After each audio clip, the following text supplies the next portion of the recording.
Assalamualaikum warahmatullahi wabarakatuh. Apa kabar sahabat semua dimanapun Anda berada? Semoga dalam keadaan sehat dan dilimpahkan rezekinya. Amin ya robbal alamin. Cerita kisah humor dari Abu Nawas selanjutnya celana terbang. Di pagi yang cerah, Abu Nawas sedang sibuk mencuci pakaian di belakang rumahnya. Celana favoritnya, celana warisan yang sudah bertahun-tahun ia jaga, baru saja selesai dicuci. Ia memutuskan untuk menjemurnya di atap rumah, tempat jemuran biasa ia pasang agar lebih cepat kering. Celana itu adalah satu-satunya celana panjang yang ia miliki, sekaligus menjadi harta paling berharga. Tanpa celana ini, pikirnya, aku tak punya apa-apa lagi selain jubahku. Saat menjemur celana di atap, angin mulai bertiup pelan. Abu Nawas memandang ke langit biru yang cerah sambil bersenandung kecil. Hari yang sempurna untuk menjemur. Angin ini benar-benar membantu, katanya. Ia tidak menyadari bahwa tiupan angin yang lembut itu akan segera menjadi masalah besar. Angin membawa masalah tidak lama kemudian, tiupan angin semakin kencang. Celana Abu Nawas yang baru saja ia jemur mulai melambai-lambai seperti bendera di tiang. Abu Nawas, yang awalnya merasa santai, mulai merasa khawatir. Wahai angin, jangan terlalu kencang. Jangan bawa pergi celanaku, katanya sambil mencoba menahan jemurannya. Namun, angin tidak mendengar keluhannya. Tiupan yang semakin kuat melepaskan celana Abu Nawas dari jemurannya, membuatnya melayang-layang di udara seperti layang-layang. Abu Nawas menatap celananya dengan mata terbelalak. Celanaku, jangan pergi. Kembalilah, serunya sambil mencoba mengejar celana yang kini melayang jauh di atas rumahnya. Burung elang dan celana. Saat celana Abu Nawas melayang tinggi, seekor burung elang besar muncul dari langit. Burung itu berputar-putar seperti mencari sesuatu. Mata tajamnya langsung tertuju pada celana Abu Nawas yang melambung seperti mangsa yang menarik. Dalam sekejap, burung elang itu menyambar celana dengan cakarnya dan terbang menjauh. Melihat kejadian itu, Abu Nawas berteriak sekuat tenaga, "Pencuri celana! Berani-beraninya kau angkut kehormatan orang." Ia segera turun dari atap rumah dan mulai berlari mengejar burung elang. Meski ia tahu burung itu terbang jauh lebih cepat, Abu Nawas tidak menyerah. Reaksi tetangga-tetangga yang melihat Abu Nawas berlari dengan panik langsung merasa penasaran. Salah satu tetangganya, seorang wanita yang sedang menyiram tanaman, bertanya, "Abu Nawas, apa yang terjadi? Kenapa kau berlari sambil berteriak-teriak?" Abu Nawas berhenti sejenak untuk menjelaskan. "Celanaku dicuri oleh burung elang. Kalau celana itu hilang, aku resmi jadi pertapa." Tetangga itu tertawa terbahak-bahak. "Celana terbang? Kau ini memang unik, Abu Nawas. Kenapa kau begitu heboh hanya karena satu celana?" Abu Nawas menjawab dengan penuh semangat, "Karena itu satu-satunya celana yang kupunya. Kalau hilang, aku tak punya apa-apa lagi untuk menutupi kehormatanku." Mendengar jawaban itu, tetangga-tetangga lainnya mulai berkumpul untuk melihat apa yang sebenarnya terjadi. Anak-anak desa mengikuti Abu Nawas sambil bersorak, "Celananya terbang! Celananya terbang!" Kejar-kejaran di desa. Kejar-kejaran antara Abu Nawas dan burung elang itu menjadi tontonan di desa. Abu Nawas berlari melewati kebun, sawah, dan jalan kecil yang berliku. Sambil berlari, ia memanggil burung elang dengan suara lantang, "Hei burung! Aku tahu celana itu tidak cocok untukmu. Kembalikan celanaku." Burung elang hanya berputar-putar di udara, seolah-olah mengabaikan protes Abu Nawas. Abu Nawas akhirnya sampai di hutan kecil di pinggiran desa, tempat burung elang hinggap di pohon besar. Napas Abu Nawas terengah-engah, tetapi ia tidak menyerah. "Burung, dengarkan aku," kata Abu Nawas dengan nada yang lebih tenang. "Celana itu adalah harta paling berharga bagiku. Tolong lepaskan." Taktik Abu Nawas. Namun, burung elang tetap diam, menggenggam celana Abu Nawas dengan cakarnya yang kuat. Abu Nawas berpikir keras, mencari cara untuk mendapatkan celananya kembali. Ia melihat sekeliling dan menemukan buah-buahan yang sudah matang di bawah pohon. Ia mengambil buah-buah itu dan mulai melemparkannya ke arah burung elang. "Hei burung, ambillah buah-buahan ini sebagai ganti celanaku. Kau tidak membutuhkan celana ini, tetapi buah ini akan mengenyangkan perutmu." Burung elang tampaknya mulai tertarik dengan tawaran Abu Nawas. Setelah beberapa kali lemparan, burung elang akhirnya melepaskan celana Abu Nawas dan mengambil buah sebagai gantinya. "Celanaku kembali," seru Abu Nawas dengan penuh kegembiraan. Ia segera mengambil celananya dan memeluknya seperti memeluk anak kecil. Kembali ke desa, Abu Nawas kembali ke desa dengan membawa celananya. Tetangga-tetangganya menyambutnya dengan tepuk tangan dan tawa. "Abu Nawas, kau memang orang yang pantang menyerah. Siapa lagi yang mau mengejar celana terbang sampai ke hutan?" Abu Nawas tertawa sambil berkata, "Karena celana ini adalah kehormatanku. Tanpa celana ini, aku mungkin harus jadi pertapa." Sejak hari itu, cerita tentang celana terbang Abu Nawas menjadi legenda di desa. Anak-anak sering meniru kejadian itu, berlari-lari sambil berpura-pura mengejar celana di udara. Sementara Abu Nawas, dengan kecerdikannya, sekali lagi menjadi pusat perhatian yang membuat semua orang tertawa dan kagum. Di sebuah kerajaan yang makmur di bawah kepemimpinan Khalifah Harun al-Rasyid, hiduplah seorang cendekiawan cerdik bernama Abu Nawas. Kejenakaannya sudah terkenal di seluruh penjuru negeri, dan seringkali ia diundang ke istana untuk menghibur sang khalifah dengan kecerdasannya. Orang-orang takjub dengan kepandaian Abu Nawas dalam menjawab teka-teki, memecahkan masalah, dan bahkan membalikan keadaan yang sulit menjadi keuntungan baginya. Suatu hari, Khalifah Harun al-Rasyid yang selalu ingin menguji kecerdikan Abu Nawas, memanggilnya ke istana. Dengan senyum penuh arti, sang khalifah berkata, "Abu Nawas, aku ingin engkau membuat pakaian yang istimewa untukku. Tetapi bukan pakaian biasa, melainkan pakaian yang hanya dapat dilihat oleh orang yang jujur. Orang yang berdusta tidak akan bisa melihatnya." Abu Nawas mengangkat alisnya, berpikir sejenak, lalu tersenyum kecil. Ia tahu bahwa ini adalah tantangan yang sukar, tetapi ia juga memahami bahwa sang khalifah ingin bermain-main dengan konsep kebenaran dan kebohongan. Dengan penuh hormat, ia menjawab, "Baginda, perintahmu adalah kehormatan bagiku. Beri aku waktu 3 hari untuk menyiapkan pakaian tersebut." Setelah mendapat izin, Abu Nawas kembali ke rumahnya dan mulai berpikir. Ia tahu bahwa pakaian semacam itu tidak mungkin ada, tetapi ia juga tidak bisa menolak permintaan sang khalifah. Ia berjalan mondar-mandir di dalam rumahnya, memutar otak untuk mencari jalan keluar. Akhirnya, sebuah ide brilian muncul dalam benaknya. Dengan senyum penuh kemenangan, ia pun bersiap-siap untuk melaksanakan rencananya. 3 hari kemudian, Abu Nawas kembali ke istana dengan membawa sesuatu yang tampaknya tidak terlihat oleh siapapun. Ia berpura-pura membawa lipatan kain di tangannya, melangkah dengan penuh percaya diri menuju singgasana sang khalifah. Dengan gerakan hati-hati, ia seolah-olah menghamparkan kain tak kasat mata itu di atas meja di hadapan khalifah, lalu dengan penuh hormat, ia menyerahkannya. "Baginda," katanya dengan nada meyakinkan, "inilah pakaian istimewa yang telah kau minta. Kainnya sangat halus dan hanya bisa dilihat oleh orang-orang yang jujur dan berhati bersih. Silakan periksa, apakah Baginda bisa melihatnya?" Khalifah Harun al-Rasyid menatap tangan Abu Nawas, tetapi ia tidak melihat apa-apa. Hatinya mulai berdebar. Ia tidak mungkin mengakui bahwa ia tidak bisa melihatnya, karena itu berarti ia seorang pembohong. Ia mulai berpikir keras, mencari cara untuk menyelamatkan dirinya dari rasa malu. Akhirnya, dengan wajah tenang dan penuh percaya diri, ia berkata, "Ah, tentu saja. Pakaian ini sungguh indah, halus, dan penuh keagungan." Para menteri dan penasihat yang ada di sekeliling khalifah mulai berbisik-bisik di antara mereka. Mereka pun tidak melihat apa-apa, tetapi karena sang khalifah mengakui keindahan pakaian itu, mereka takut dianggap pembohong jika mengatakan sebaliknya. "Pakaian ini benar-benar luar biasa," seru salah satu menteri dengan penuh kekaguman palsu. "Sungguh karya seni yang tiada duanya," tambah yang lain, berpura-pura kagum. Abu Nawas tersenyum dalam hati melihat reaksi mereka. Kemudian, ia berkata, "Baginda, karena pakaian ini sangat istimewa, bagaimana jika Baginda mengenakannya dan berjalan mengelilingi kota agar rakyat juga bisa mengaguminya?" Khalifah, yang tak ingin kehilangan wibawa, setuju dengan usul tersebut. Ia pun berpura-pura mengenakan pakaian itu dan berjalan keluar istana, diiringi para menteri dan pengawal. Di sepanjang jalan, para pejabat tinggi berbaris, mengangguk-angguk sambil memuji pakaian sang khalifah yang sesungguhnya tidak ada. Mereka takut jika berkata jujur, mereka akan dianggap pembohong. Saat khalifah melewati jalan-jalan kota, rakyat mulai berbisik-bisik keheranan melihat sang khalifah tampak tidak mengenakan pakaian. Beberapa orang saling melirik, bertanya-tanya apakah mereka satu-satunya yang tidak melihat pakaian itu.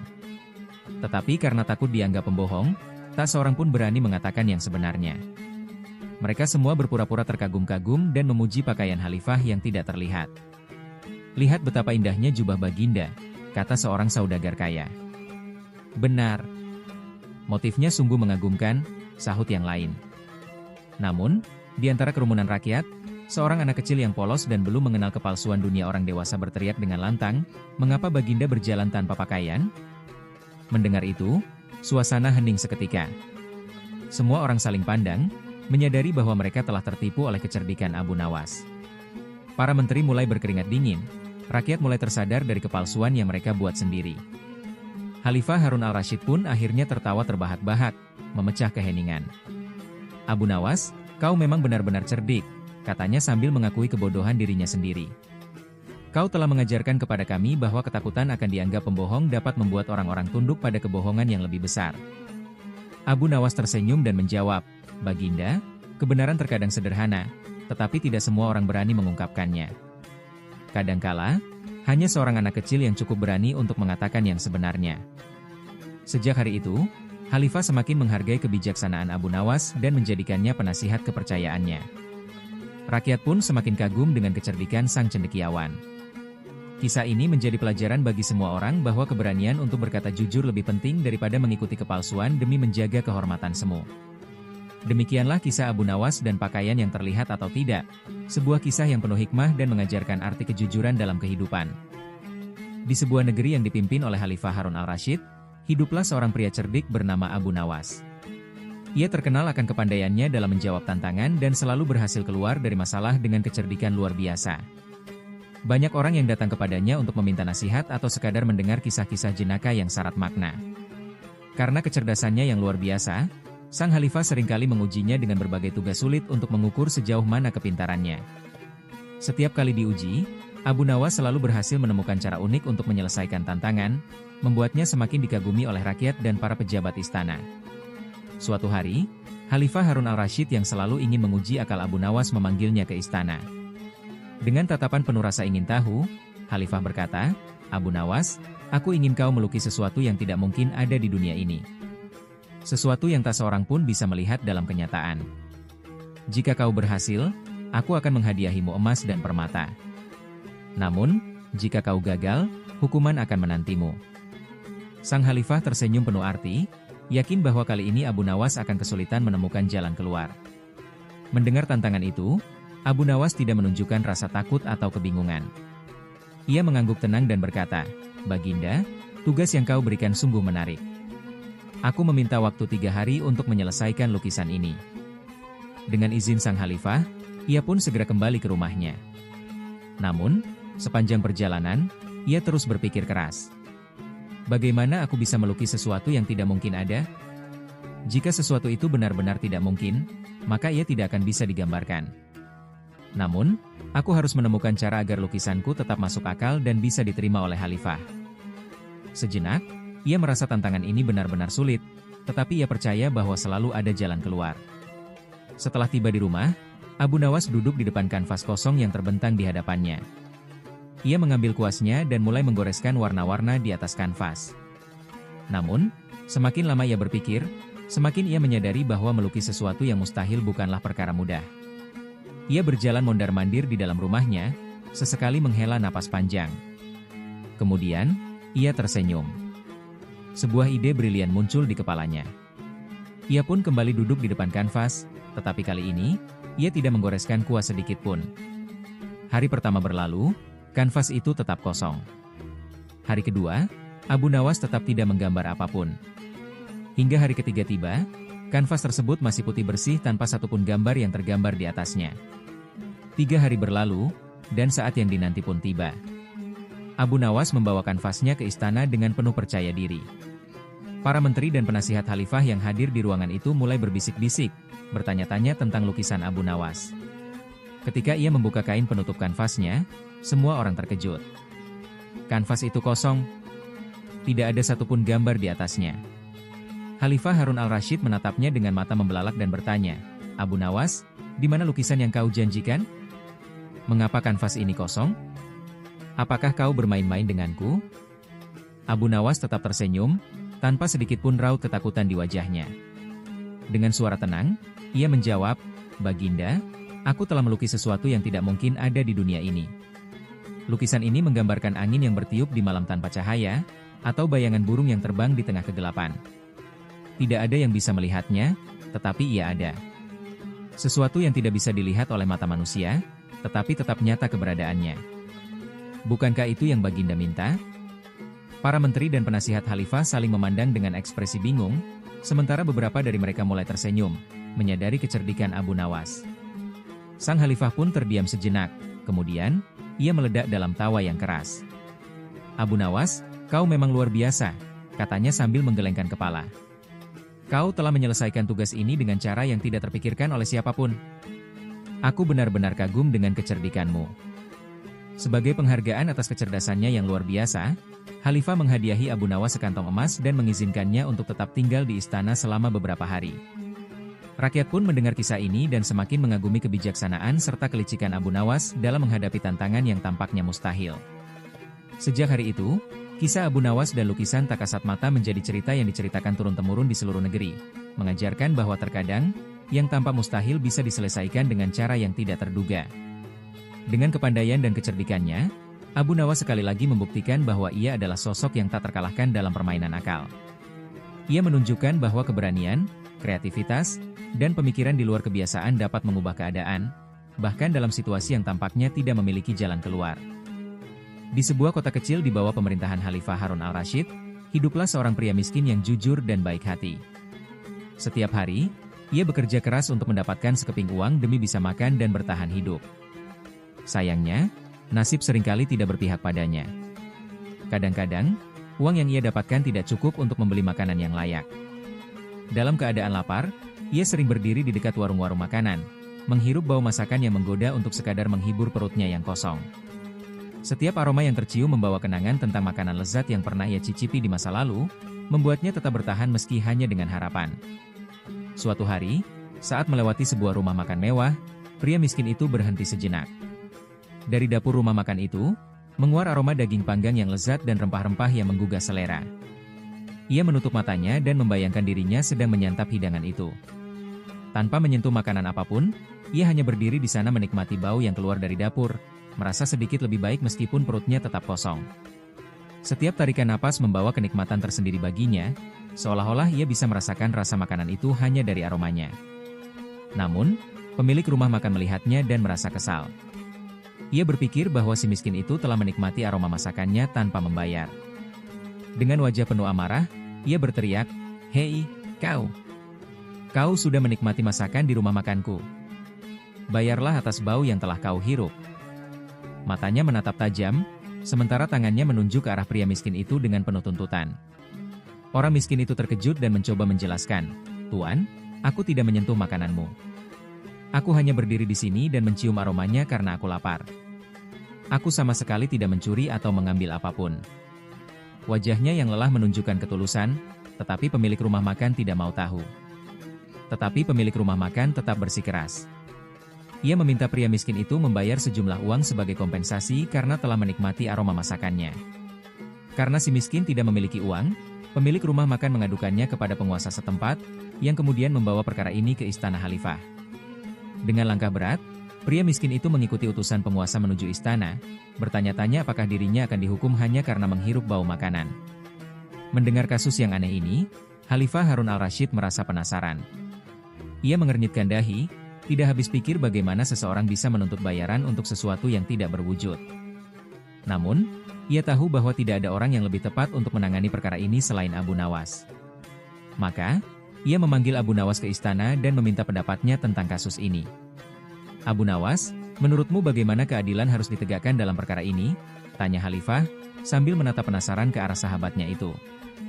Abu Nawas tersenyum dan berkata, "Baginda, izinkan aku menyelesaikan masalah ini dengan caraku sendiri."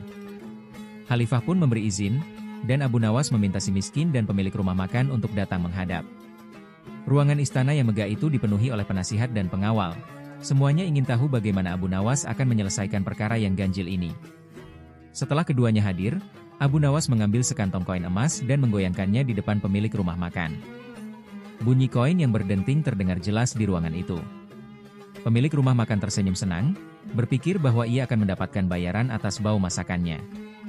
Matanya berbinar penuh harap, tangannya bahkan mulai bergerak seolah ingin meraih kantong koin tersebut. Namun, sebelum ia sempat mengambil uang itu, Abu Nawas berkata, "Tuan pemilik rumah makan, Orang miskin ini telah menikmati bau masakanmu, dan sekarang kau telah menikmati bunyi koin ini. Karena bau tidak bisa dimakan, maka bunyi uang ini pun tidak bisa digunakan untuk membayar. Maka, urusan ini telah selesai. Abu Nawas berkata dengan tenang, tetapi penuh ketegasan. Pemilik rumah makan terdiam. Ia menyadari bahwa Abu Nawas telah mengakalinya dengan adil dan masuk akal. Para hadirin di istana pun tertawa, sementara Khalifah Harun al-Rasyid tersenyum kagum. Abu Nawas, sekali lagi kau membuktikan kecerdikanmu, katanya. Semua orang yang berada di ruangan itu menyadari bahwa keadilan tidak selalu harus dilihat dari sisi hukum semata, tetapi juga dari kebijaksanaan dan logika yang sehat. Akhirnya, pria miskin itu dibebaskan dari tuntutan yang tidak masuk akal, dan pemilik rumah makan pun pergi dengan wajah malu. Kisah ini kemudian tersebar luas di seluruh negeri, mengajarkan kepada orang-orang bahwa keadilan bukan hanya tentang hukum tertulis, tetapi juga tentang kebijaksanaan dan akal sehat dalam menyelesaikan masalah. Abu Nawas sekali lagi menjadi pahlawan bagi mereka yang tertindas, dan kisah kecerdasannya pun diceritakan dari generasi ke generasi sebagai pelajaran berharga tentang keadilan dan nalar. Di kota Baghdad yang megah, pada masa pemerintahan Khalifah Harun al-Rasyid, hiduplah seorang pria bijak dan jenaka bernama Abu Nawas. Ia dikenal tidak hanya karena kecerdikannya tetapi juga karena kemampuannya mengajarkan pelajaran hidup dengan cara yang menghibur dan penuh humor. Banyak orang, termasuk para pejabat istana, tertarik dengan kepandaiannya dalam menyelesaikan berbagai persoalan dengan cara yang unik dan tidak terduga. Suatu hari, seorang saudagar kaya yang sombong datang ke istana untuk mengadukan seorang petani miskin. Baginda, petani ini telah berhutang padaku sejumlah uang yang cukup besar, tetapi ia terus menunda pembayarannya. Aku meminta keadilan, kata saudagar itu dengan angkuh. Petani itu pun membungkuk hormat di hadapan Khalifah dan berkata dengan suara lirih, Baginda, aku memang berhutang, tetapi aku butuh waktu untuk melunasinya. Aku tidak lari dari tanggung jawabku, hanya saja aku masih mencari cara untuk membayarnya. Mendengar hal itu, Khalifah berpikir sejenak dan kemudian memanggil Abu Nawas. Abu Nawas, bagaimana menurutmu cara terbaik untuk menyelesaikan masalah ini? Tanya sang Khalifah. Abu Nawas tersenyum dan berkata, Baginda, izinkan aku menangani perkara ini dengan caraku. Ia kemudian mendekati saudagar kaya itu dan berkata, Tuan, apakah kau percaya bahwa hutang harus dibayar dengan setimpal? Tentu saja. Itu hukum yang berlaku, jawab saudagar dengan mantap. Baiklah, kata Abu Nawas, lalu ia mengambil kantong kosong dari balik jubahnya dan menggoyangkannya di depan saudagar. Bunyi gemerincing kecil terdengar, meskipun tidak ada koin di dalamnya. Sekarang, dengarkan baik-baik. Aku akan menggoyangkan kantong ini beberapa kali. Apakah menurutmu suara ini bisa dianggap sebagai pembayaran? Saudagar itu tertawa meremehkan. Tentu tidak. Suara bukanlah uang. Aku butuh pembayaran nyata, bukan suara kosong. Abu Nawas mengangguk dan tersenyum. Begitulah, Tuan.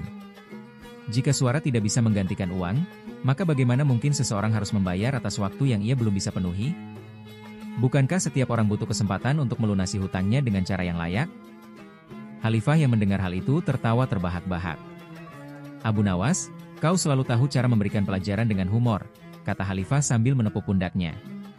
Para hadirin di istana pun ikut tertawa dan bertepuk tangan. Saudagar itu, yang sebelumnya merasa sombong, kini tertunduk malu.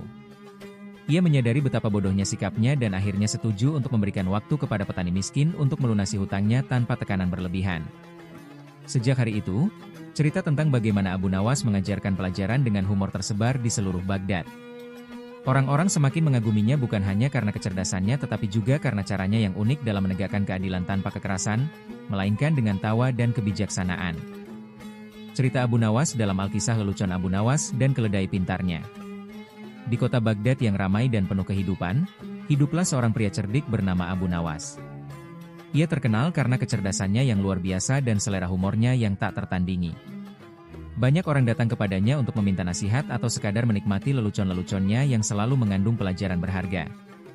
Salah satu kisah yang paling terkenal adalah tentang keledai pintarnya, yang berhasil memperdaya seorang saudagar kaya dan sombong.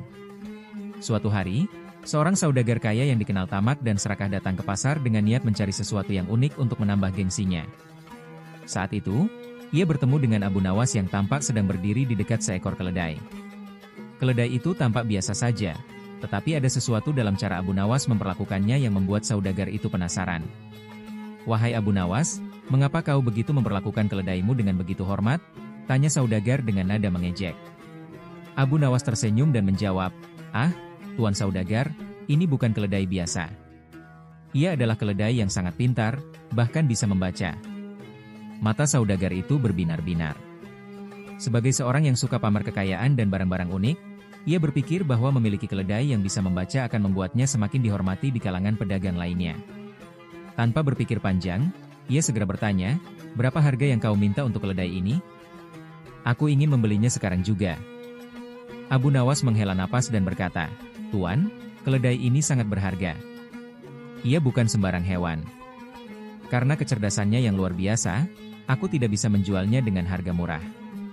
Saudagar itu, yang tidak mau melewatkan kesempatan, langsung mengeluarkan kantong emasnya. "Tidak masalah. Aku akan membayar mahal untuk keledai ini." Melihat keserakahan saudagar itu, Abu Nawas akhirnya setuju untuk menjual keledainya dengan harga yang sangat tinggi.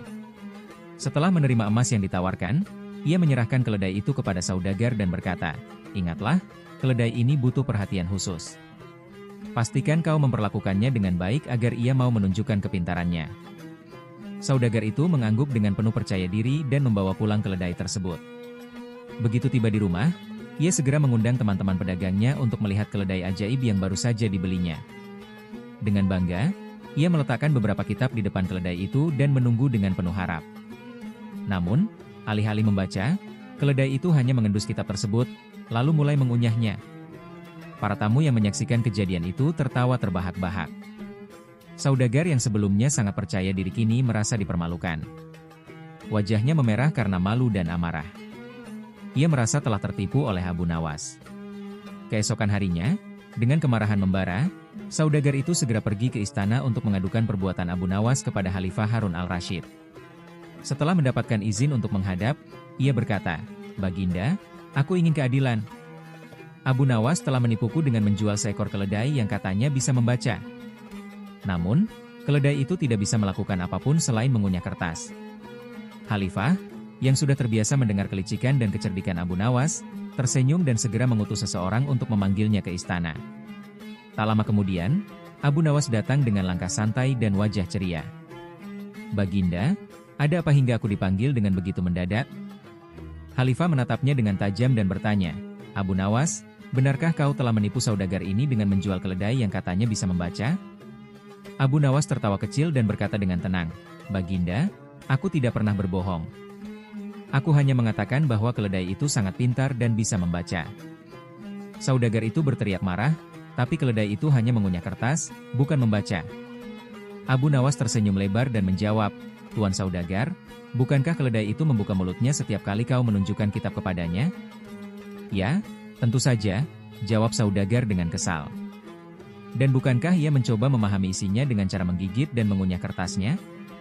Saudagar terdiam sejenak, lalu menjawab, "Ya, tapi itu bukan membaca." Abu Nawas pun tertawa dan berkata, "Ah, tetapi bukankah itu caranya memahami dunia? Bukankah itu juga sejenis usaha membaca dengan caranya sendiri? Aku tidak pernah mengatakan bahwa ia membaca seperti manusia. Aku hanya mengatakan bahwa ia sangat pintar dan mampu membaca, dengan caranya sendiri." Ruangan istana seketika pecah dengan tawa. Bahkan Khalifah sendiri tak bisa menahan tawanya. Ia menepuk pundak Abu Nawas sambil berkata, "Seperti biasa, kau memang penuh akal dan selalu punya cara untuk mengajarkan pelajaran kepada mereka yang serakah." Saudagar yang awalnya marah kini hanya bisa menggeleng-gelengkan kepala dengan wajah merah padam. Ia sadar bahwa ia telah dikalahkan oleh kecerdikan Abu Nawas dan ketidakpuasannya sendiri yang membuatnya tergesa-gesa dalam mengambil keputusan. Sejak saat itu, kisah tentang keledai pintar Abu Nawas tersebar di seluruh Baghdad. Orang-orang tidak hanya tertawa mendengar ceritanya, tetapi juga belajar untuk lebih berhati-hati dalam mempercayai sesuatu yang terdengar terlalu luar biasa. Sementara itu, Abu Nawas, dengan segala kecerdikan dan humornya, tetap menjadi sosok yang dihormati dan dikagumi oleh semua orang di Baghdad. Kisah heroik dan humor dari Abu Nawas yaitu senyum Abu Nawas yang mengubah hari. Di sebuah desa yang ramai, tidak jauh dari istana Raja Harun al-Rasyid, hiduplah seorang lelaki cerdik bernama Abu Nawas. Ia bukan orang kaya, Tetapi kecerdikannya membuatnya dihormati dan sekaligus ditakuti oleh banyak orang, termasuk para pejabat kerajaan dan orang-orang serakah yang sering ia permainkan. Suatu pagi, Abu Nawas bangun dengan perasaan ringan. Matahari bersinar cerah, burung-burung berkicau riang, dan udara segar terasa begitu menyenangkan. Ia keluar dari rumahnya dengan senyuman di wajahnya. Hari ini, ia tidak memiliki rencana besar, hanya ingin menikmati suasana desa, bertemu dengan beberapa teman, dan mungkin menemukan sesuatu yang menarik. Namun, tanpa ia sadari, hari ini akan menjadi hari yang penuh kejadian menarik, hanya karena satu hal sederhana, senyumannya. Saat berjalan di pasar, Abu Nawas melihat seorang penjual roti yang sedang duduk termenung di depan tokonya. Biasanya, toko itu ramai oleh pelanggan yang datang untuk membeli roti yang terkenal lezat.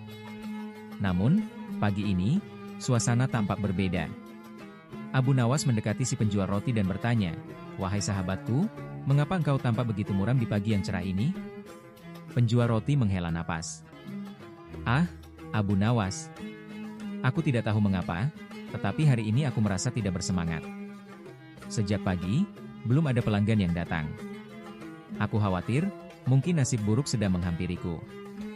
Abu Nawas tersenyum lebar dan berkata, "Jangan khawatir, sahabatku.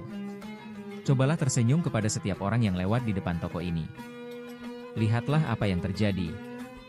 Penjual roti awalnya ragu, tetapi karena ia mengenal Abu Nawas dan sering mendengar kisah kecerdasannya, ia pun menuruti sarannya. Dengan sedikit canggung, ia mulai tersenyum kepada orang-orang yang melintas di depan tokonya. Ajaibnya, dalam waktu singkat, seorang pelanggan mendekat. Kemudian, pelanggan lain datang, dan begitu seterusnya. Dalam waktu kurang dari 1 jam, toko roti itu kembali ramai. Si penjual roti menatap Abu Nawas dengan kagum. "Bagaimana ini bisa terjadi?" tanyanya. Abu Nawas tertawa kecil. "Senyummu adalah penyambut terbaik bagi pelangganmu.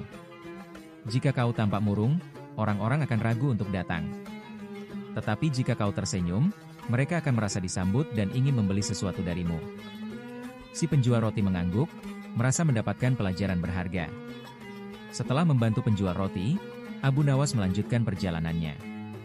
Tidak jauh dari pasar, ia melihat seorang pengemis tua duduk di pinggir jalan dengan wajah muram. Banyak orang melewatinya, tetapi tidak ada yang memberinya sedekah. Abu Nawas mendekatinya dan duduk di sampingnya. Ia tidak langsung memberikan uang, tetapi malah tersenyum lebar. Pengemis itu menatapnya dengan heran dan bertanya, "Mengapa kau tersenyum kepadaku, Abu Nawas?" Abu Nawas menjawab, "Karena aku ingin membagikan kebahagiaanku kepadamu, sahabatku. Hari ini adalah hari yang indah, dan aku ingin kau merasakannya juga." Pengemis itu menghela napas. "Tapi aku tidak punya apa-apa. Orang-orang melewatiku tanpa peduli. Aku merasa seperti tidak ada gunanya di dunia ini." Abu Nawas menepuk pundaknya dan berkata, "Lihatlah ke sekelilingmu. Dunia ini penuh dengan orang baik. Kadang mereka hanya butuh sedikit dorongan untuk menyadari itu." Lalu, Abu Nawas bangkit dan dengan suara lantang, ia berseru kepada orang-orang yang lewat, "Wahai sahabat-sahabatku, lihatlah orang tua ini. Ia telah melewati banyak hal dalam hidupnya. Bukankah kita bisa memberinya sedikit kebahagiaan hari ini?" Orang-orang yang mendengar seruan Abu Nawas terhenti sejenak. Beberapa dari mereka mulai berpikir, dan dalam waktu singkat, satu persatu mereka mulai memberikan sedekah kepada pengemis tua itu. Air mata menetes di wajah si pengemis.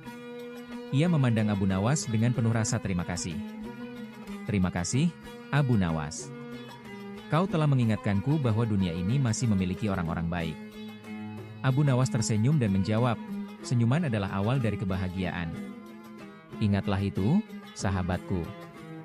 Di sore hari, Abu Nawas melanjutkan perjalanannya dan kebetulan bertemu dengan wazir kerajaan, seorang pria yang terkenal sombong dan jarang tersenyum. Ia selalu berjalan dengan wajah serius dan seringkali membuat rakyat takut kepadanya. Ketika melihat Abu Nawas tersenyum kepadanya, sang wazir mengernyit. "Abu Nawas, mengapa kau tersenyum seperti itu? Apa kau sedang merencanakan sesuatu?" tanyanya dengan curiga. Abu Nawas tertawa kecil. "Wazir yang terhormat, aku hanya ingin berbagi kebahagiaan. Tidakkah kau merasa bahwa hari ini adalah hari yang baik?" Wazir mendengus. "Aku tidak punya waktu untuk tersenyum tanpa alasan. Aku memiliki banyak urusan penting." Abu Nawas mengangguk. "Tapi, Wazir, Jika kau tidak pernah tersenyum kepada rakyatmu, bagaimana mereka bisa merasa nyaman denganmu? Bagaimana mereka bisa percaya bahwa kau peduli pada mereka?" Wazir terdiam. Ia tidak pernah memikirkan hal itu sebelumnya. Keesokan harinya, saat ia berjalan di sekitar istana, ia mencoba tersenyum kepada rakyat yang ditemuinya. Ajaibnya, mereka mulai menyambutnya dengan ramah, dan beberapa bahkan memberanikan diri untuk berbicara dengannya tanpa rasa takut. Sejak saat itu, sang wazir mulai memahami kekuatan sebuah senyuman. Hari itu, Abu Nawas menyadari bahwa senyuman bisa mengubah banyak hal. Ia tidak perlu menggunakan tipu daya atau kecerdikan seperti biasanya, cukup dengan tersenyum dan berbagi kebahagiaan kepada orang lain. Dan sejak hari itu, Abu Nawas terus tersenyum, karena ia tahu bahwa senyumannya bisa mengubah hari seseorang menjadi lebih baik. Pelajaran moral dari kisah ini. Senyum adalah kekuatan yang bisa mengubah suasana hati seseorang. Kebahagiaan bisa menular, satu senyuman bisa membawa kebaikan bagi banyak orang. Kadang, perubahan kecil seperti tersenyum dapat membawa dampak besar dalam hidup. Cerita Alkisah Abu Nawas berjudul Rencana untuk Membuat Raja Terpukau. Di kerajaan Baghdad yang makmur, Abu Nawas dikenal sebagai sosok yang cerdik dan penuh akal. Tidak sedikit pejabat kerajaan yang merasa tertipu oleh kecerdikannya, tetapi justru itulah yang membuat Raja Harun al-Rashid sangat menyukainya. Sang raja seringkali memberikan tantangan kepada Abu Nawas hanya untuk melihat bagaimana ia bisa keluar dari situasi sulit dengan kecerdasannya. Suatu hari, Raja Harun al-Rashid sedang duduk di singgasananya, dikelilingi oleh para menteri dan penasihat. Ia merasa bosan dan ingin sesuatu yang menghiburnya. Tiba-tiba, ia teringat pada Abu Nawas. "Panggil Abu Nawas ke hadapanku," perintah raja. Tidak lama kemudian, Abu Nawas pun datang dan memberi hormat. "Abu Nawas," kata raja dengan senyum penuh arti, "aku ingin melihat apakah kau benar-benar secerdik yang orang-orang katakan. Aku menantangmu untuk membuatku terpukau dalam waktu 3 hari. Jika kau berhasil, aku akan memberimu hadiah besar. Tetapi jika kau gagal, kau harus menerima hukuman." Para menteri yang hadir langsung berbisik-bisik. Mereka penasaran apa yang akan dilakukan Abu Nawas kali ini. Abu Nawas, dengan senyumnya yang khas, menundukkan kepala dengan hormat dan menjawab, "Baiklah, Baginda. Berikan aku waktu 3 hari. Dan aku akan memastikan bahwa Baginda akan terpukau." Raja mengangguk, dan Abu Nawas pun segera meninggalkan istana untuk merancang sesuatu yang luar biasa. Pada hari pertama, Abu Nawas pergi ke pasar dan membeli selembar kertas berkualitas tinggi serta tinta emas. Ia menulis sebuah surat misterius dengan huruf-huruf yang terlihat seperti kode rahasia. Setelah selesai, ia menyuruh seorang anak kecil untuk mengantar surat itu langsung ke istana dan memberikannya kepada raja. Ketika raja menerima surat itu, ia mengerutkan kening. Huruf-huruf yang tertulis tampak aneh, tidak seperti bahasa yang biasa ia baca. "Siapa yang mengirim surat ini?" tanyanya. "Dari Abu Nawas, Baginda," jawab pelayan yang membawa surat itu. Raja mencoba membaca tulisan itu tetapi tidak memahami maksudnya. Para menteri pun mencoba membacanya, tetapi tidak ada yang bisa mengartikan isi surat tersebut. Raja mulai merasa penasaran. Apa maksud Abu Nawas mengirim surat seperti ini? Apakah ini benar-benar sebuah pesan atau hanya tipu muslihatnya? Hari pertama berlalu dengan perasaan penuh tanda tanya di benak raja. Pada hari kedua, Abu Nawas datang ke istana dengan membawa 2 benda aneh, sebuah mangkuk besar berisi air dan sebuah kantong kain yang tampak kosong. Di hadapan raja, ia meletakkan mangkuk air di atas meja. "Baginda, aku akan menunjukkan sesuatu yang belum pernah Baginda lihat sebelumnya," kata Abu Nawas sambil tersenyum. Ia lalu meniupkan udara ke dalam kantong kain itu, kemudian dengan cepat menutupnya. "Sekarang, Baginda, aku akan memasukkan angin ke dalam air," katanya. Dengan gerakan cepat, ia membalikan kantong kain itu ke atas mangkuk, lalu menekan kainnya ke dalam air. Air pun bergerak dan beriak seolah-olah ada sesuatu yang masuk ke dalamnya. Raja dan para menteri terheran-heran. "Bagaimana mungkin angin bisa dimasukkan ke dalam air?" tanya salah satu menteri. Abu Nawas tersenyum. "Baginda, yang aku lakukan hanyalah permainan logika. Angin memang tidak bisa dimasukkan ke dalam air, tetapi jika aku membuatnya tampak seperti itu, maka otak kita mulai mempercayainya." Raja tertawa. Ia mulai menikmati permainan Abu Nawas, tetapi ia belum sepenuhnya terpukau. "Aku harus melakukan sesuatu yang lebih hebat besok," pikir Abu Nawas. Pada hari ketiga, Abu Nawas datang ke istana dengan berpakaian sangat berbeda. Ia mengenakan jubah panjang berwarna biru dengan hiasan emas, dan di kepalanya ada sorban besar. Ketika raja melihatnya, ia bertanya, "Apa yang akan kau lakukan hari ini, Abu Nawas?" Abu Nawas tersenyum. "Baginda, aku ingin menunjukkan sesuatu yang luar biasa. Aku ingin membuat Baginda melihat sesuatu yang belum pernah Baginda saksikan sebelumnya." Ia lalu meminta para pelayan istana untuk membawa sebuah cermin besar ke hadapan raja.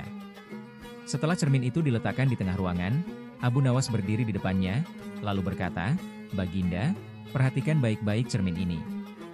Aku akan menunjukkan sesuatu yang sangat luar biasa." Raja menatap cermin itu dengan penuh penasaran. Tiba-tiba, Abu Nawas tersenyum lebar dan berkata, "Baginda, di dalam cermin ini, ada sesuatu yang sangat luar biasa.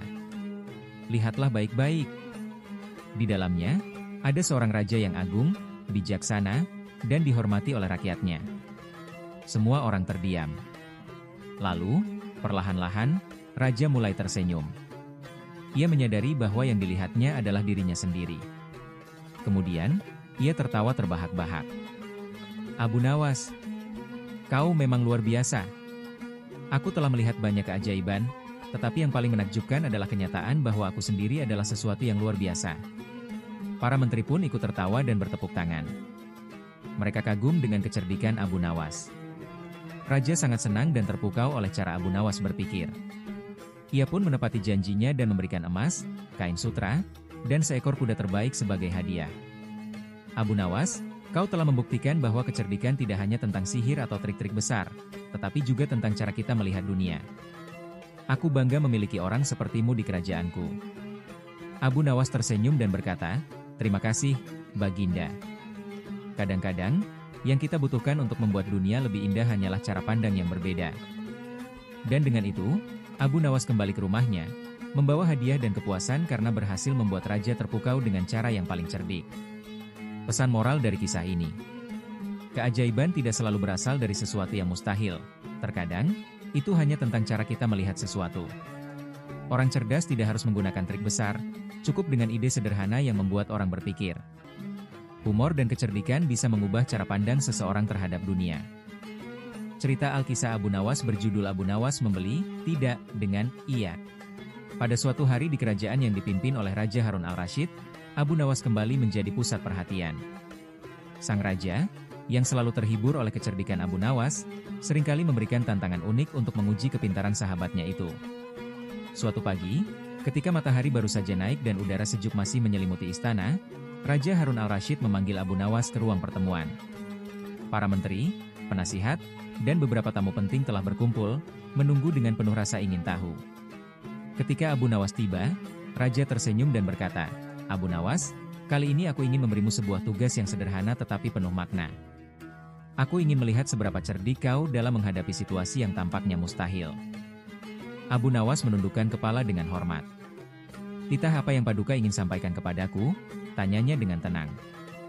Raja menatapnya dengan mata berbinar, lalu berkata, "Aku ingin kau membeli sesuatu yang disebut tidak dengan iya." Ruangan menjadi hening. Para menteri saling berpandangan, beberapa dari mereka bahkan mengerutkan dahi, mencoba memahami maksud dari tantangan ini. Abu Nawas sendiri tersenyum tipis. Ia tahu bahwa ini bukan tantangan biasa, tetapi justru itulah yang membuatnya semakin tertarik. "Baiklah, Paduka. Aku akan menyelesaikan tugas ini dalam waktu 3 hari, kata Abu Nawas dengan penuh keyakinan. Raja mengangguk puas dan memberinya sekantong emas sebagai modal untuk menjalankan misinya. Setelah meninggalkan istana, Abu Nawas berjalan menyusuri pasar, mencoba memikirkan cara terbaik untuk memenuhi permintaan raja. Bagaimana mungkin ia bisa membeli sesuatu yang disebut tidak dengan sesuatu yang disebut iya? Ia berjalan dari satu kios ke kios lain, berbicara dengan para pedagang, tetapi tidak ada yang bisa memberikan jawaban yang masuk akal. Beberapa dari mereka bahkan tertawa dan menganggapnya sebagai lelucon. Hingga akhirnya, ia tiba di sebuah kedai kopi kecil di pinggir pasar. Di sana, ia melihat seorang lelaki tua yang dikenal bijaksana, Pak Salman, sedang duduk sambil menyeruput teh hangat. Abu Nawas mendekatinya dan berkata, "Wahai Pak Salman, aku ingin bertanya sesuatu. Jika kau menjual sesuatu yang disebut tidak, bagaimana aku bisa membelinya dengan iya?" Pak Salman mengelus janggutnya dan tersenyum. Sebuah pertanyaan yang menarik, Abu Nawas. Jika kau ingin membeli sesuatu yang disebut, tidak, kau harus mencari seseorang yang tidak ingin menjualnya. Dan untuk membelinya dengan, iya, kau harus membuatnya setuju. Mendengar jawaban itu, Abu Nawas mengangguk. Kini ia mulai memahami arah pemikirannya. Terima kasih, Pak Salman. Kau telah memberiku ide yang luar biasa. Dengan pemikiran itu, Abu Nawas segera menyusun rencananya. Ia pergi ke rumah seorang saudagar kaya yang terkenal pelit dan sombong, Tuan Basir. Tuan Basir terkenal tidak pernah menjual barangnya dengan harga murah, bahkan seringkali menolak menjual sesuatu jika ia tidak mendapatkan keuntungan besar. Ia juga selalu berkata, tidak, jika ada orang miskin yang ingin membeli darinya. Abu Nawas mengetuk pintu rumah Tuan Basir. Saat pintu terbuka, saudagar itu menatapnya dengan curiga. Ada urusan apa kau datang ke rumahku, Abu Nawas? Tanyanya dengan nada tajam. Abu Nawas tersenyum. Aku datang untuk membeli sesuatu darimu, Tuan Basir. Tuan Basir mengangkat alisnya. Apa yang ingin kau beli? Aku ingin membeli, tidak, darimu, jawab Abu Nawas dengan tenang. Tuan Basir terkejut. Apa maksudmu? Aku tidak menjual, tidak, serunya. Abu Nawas tetap tersenyum. Nah, itu dia.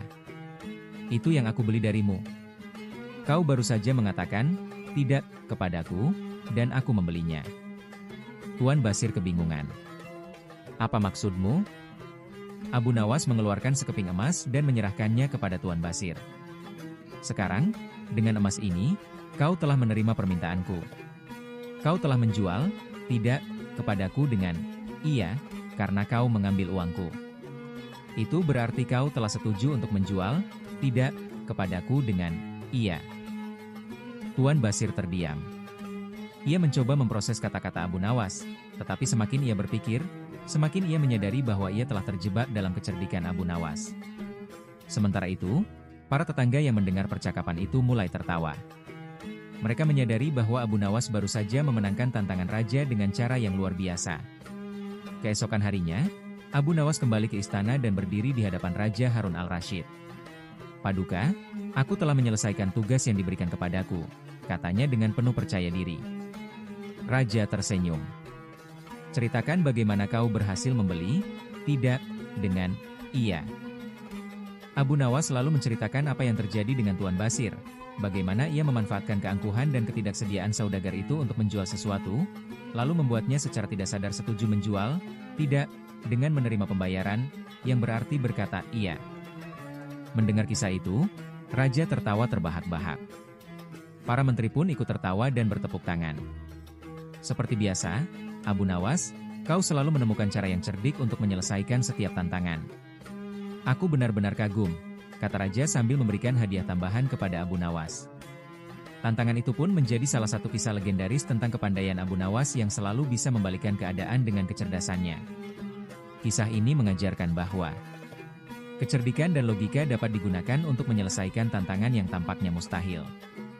Orang yang terlalu sombong dan pelit seringkali bisa diperdaya oleh akal sehat. Dalam kehidupan, jawaban atas suatu masalah mungkin ada di sekitar kita, hanya saja kita perlu melihatnya dengan sudut pandang yang berbeda. Kisah humor dan keberanian Abu Nawas tentang pembangunan yang salah arah. Pada suatu hari yang panas, Abu Nawas berjalan melintasi kota dan tiba di sebuah kawasan yang sedang mengalami pembangunan besar-besaran. Jalan-jalan yang sedang dibangun sangat megah dan lebar, diaspal dengan sempurna dan dihiasi dengan berbagai konstruksi modern yang terlihat sangat mahal.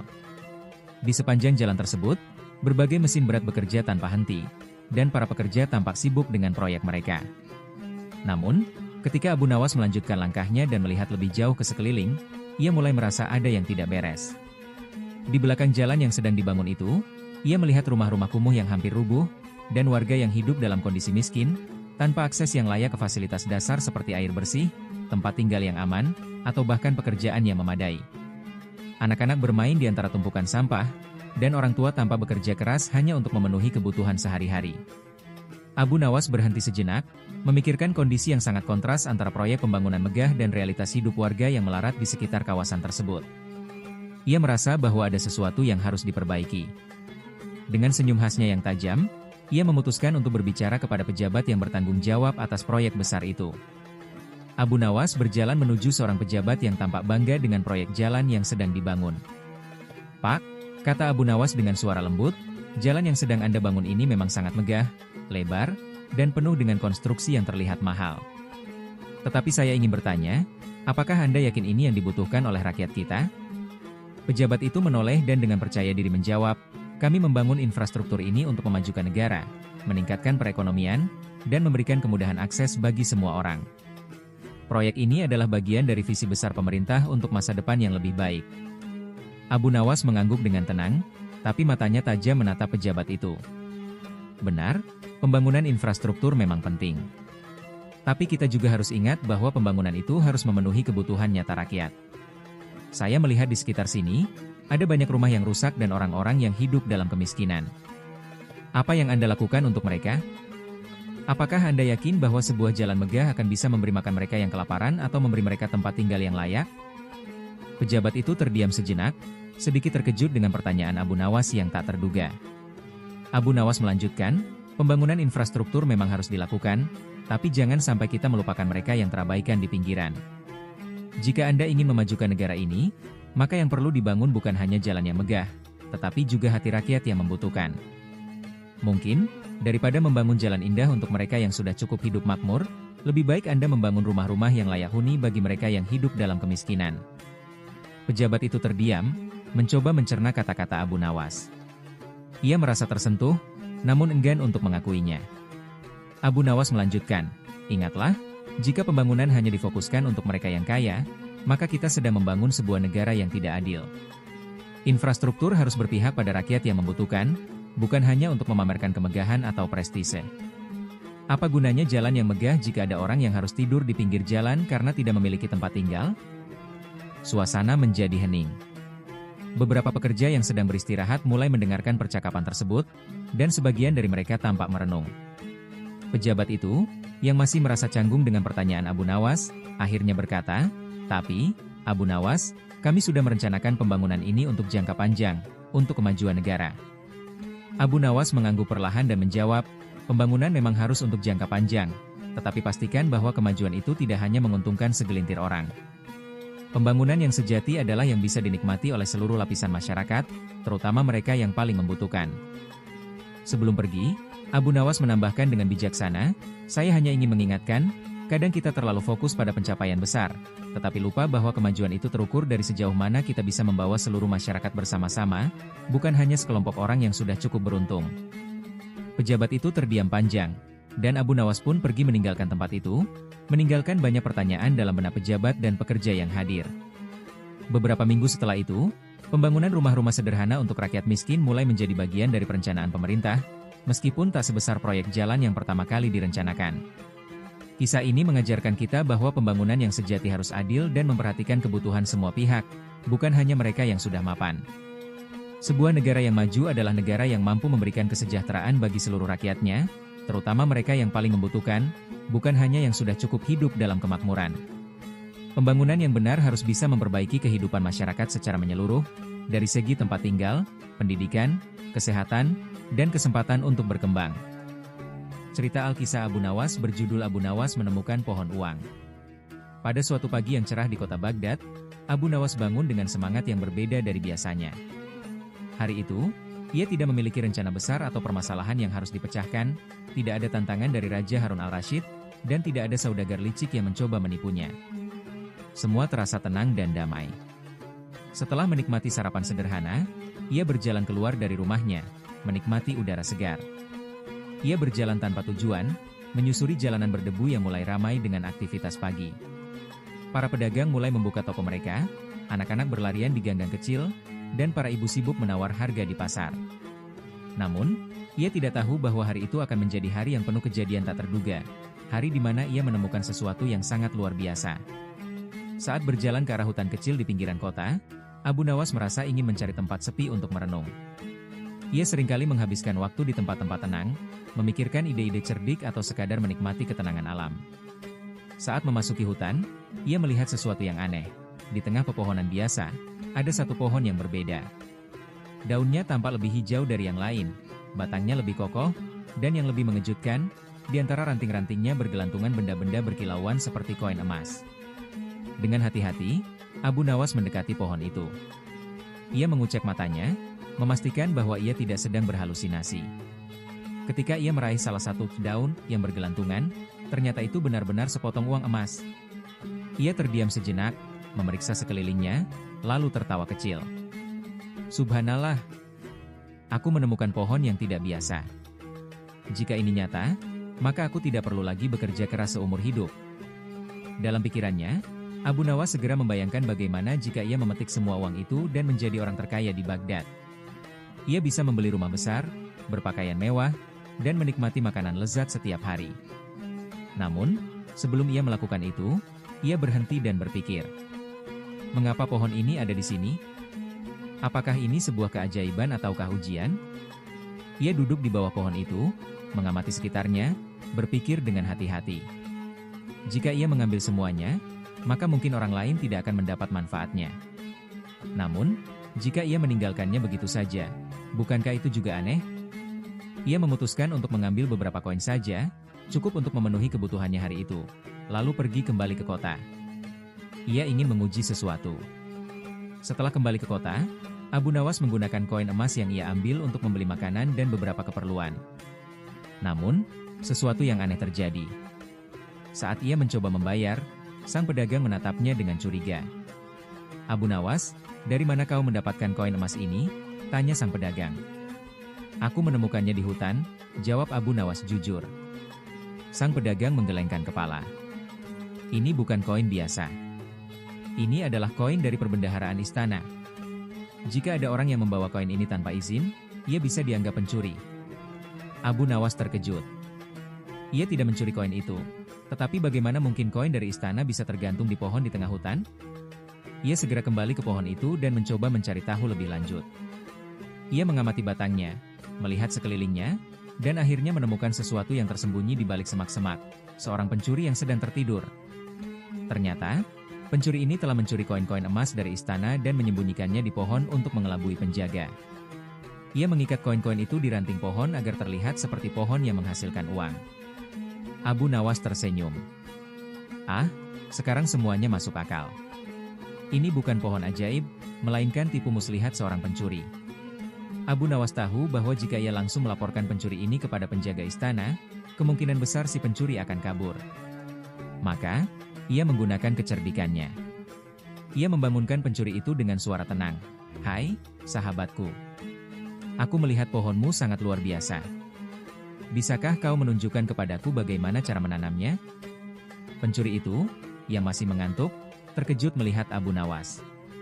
Namun, ia berpikir bahwa Abu Nawas mungkin adalah orang yang tertarik bekerja sama dengannya. Ah, tentu, Abu Nawas. Tapi sebelum itu, kau harus membantuku memindahkan semua koin ini ke tempat lain. Pohon ini terlalu mencolok, katanya. Abu Nawas berpura-pura setuju. Ia membantu sang pencuri mengumpulkan semua koin emas itu ke dalam kantong besar. Setelah kantong penuh, ia berkata, kau pasti lelah. Bagaimana kalau aku yang membawanya sementara kau istirahat dulu? Pencuri itu, yang masih mengantuk, mengangguk dan kembali duduk. Abu Nawas langsung berlari dengan kantong koin emas itu menuju istana. Sesampainya di istana, Abu Nawas segera menemui Raja Harun al-Rashid dan menceritakan semuanya. Para penjaga istana segera dikirim untuk menangkap pencuri yang masih tertidur di hutan. Raja sangat kagum dengan kecerdikan Abu Nawas. Sekali lagi, kau telah menyelamatkan perbendaharaan kerajaan. Apa yang kau inginkan sebagai hadiah?